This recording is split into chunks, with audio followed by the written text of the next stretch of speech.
Une âme entre les mains,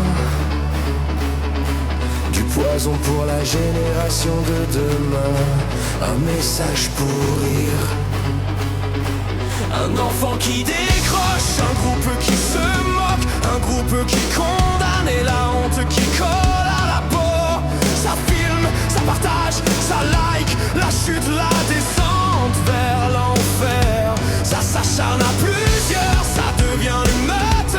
Et quand l'enfant craque, on dit il était fragile. Non, c'était une cible facile.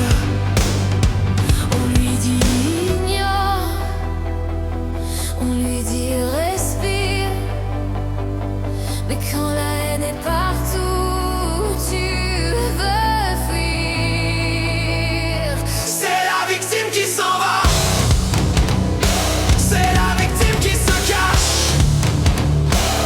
On change l'enfant de classe, on change l'enfant de ville, pendant que les bourreaux vivent leur vie tranquille. C'est la victime qui s'en va. Et pour les coupables, juste des mots d'improviseur qui se protègent des sanctions sous silence. Surtout ne pas faire de vagues.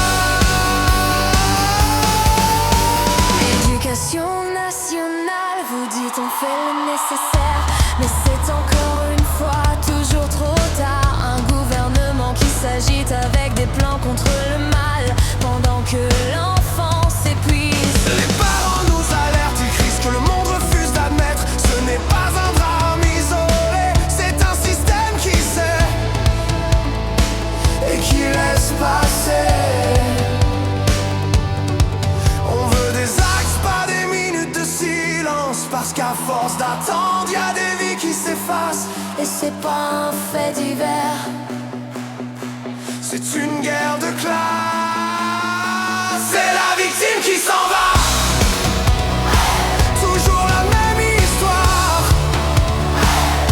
Le harceleur grandit, tranquille dans le noir, et la victime apprend à disparaître pour survivre. C'est la victime qui s'en va.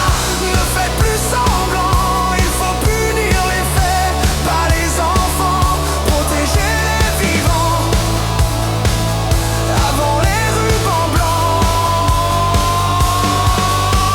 Un enfant qui a peur, c'est un enfant en danger.